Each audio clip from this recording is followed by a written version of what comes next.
Pollution करणाऱ्या सगळ्यात जास्त हानिकारक जर कोणता घटक असेल तर तो ई कचरा. ई कचरा म्हणजे कोणता कचरा मग इत्यादी नाही तर आपल्या घरामधल्या इलेक्ट्रॉनिक ज्या वस्तू असतात की नाही त्या जर खराब झाल्या तर आपण त्या तशाच फेकून देतो परिसरामध्ये, त्या तशाच पडून राहतात आणि कारण त्याच्यामुळे मग पर्यावरणाला खूप हानी पोहोचते कारण तो कचरा तसाच पडून राहतो. मग ही कचऱ्यामध्ये म्हणजे इलेक्ट्रॉनिक वस्तू कोणते आहेत मग आता मोबाईल आहे, बॅटरी आहे, टीव्ही आहे, फ्रीज आहे, कूलर आहे,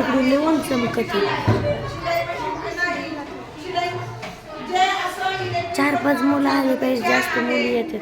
या सगळ्या वस्तू खराब झाल्या तर आपण काय करतो फेकून देतो. समजा मोबाईल आहे, मोबाईलचं चार्जर असतं, ते चार्जर खराब झालं की आपण फेकून देतो. म्हणजे काय राहतं घड्याळ इलेक्ट्रिक घड्याळ असतात ते परिसरामध्ये पडून राहतात. त्याच्यामुळे काय होतं मग जमिनी ह्या नापीक होतात. त्यासाठी आपण काय करणार हा सगळा वेस्ट कचरा आहे. दिवाळी तुम्ही काय लाइटिंग लावली होती का तर लाइटिंगसाठी आपण याचे शोच्या वस्तू वापरतो इलेक्ट्रॉनिक पण त्या परिसरामध्ये असंच टाकलं जातात. तर आम्ही हा ई कचरा संकलन बॉक्स तयार केलेला आहे.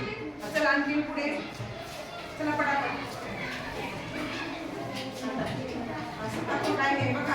आता हे जे आपण या ठिकाणी इलेक्ट्रिक बटन असतात की नाही तर त्या बटनांचे हे सॉकेट्स खराब होतात. हा सुद्धा ई कचरा आहे बरोबर आहे. हा पण असा कचऱ्यामध्ये आपण बाजूला इथे पुढे फेकायचा नाही, तो पण ई कचऱ्याच्या बॉक्स मध्ये संकलन करायचं.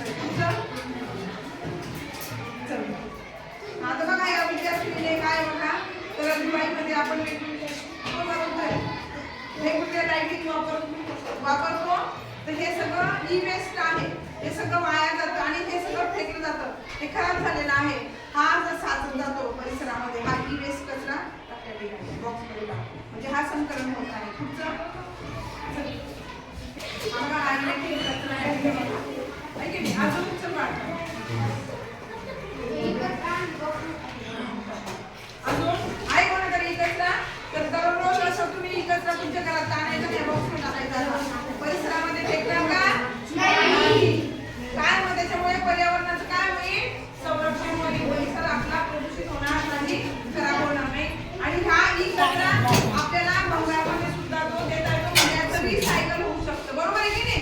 म्हणजे हा हे जे प्लास्टिक आहे यातलं ते काढलं जातं आणि त्याचं रिसायकलिंग होतं. यातलं मेटल काढलं जातं आणि ते परत घेऊन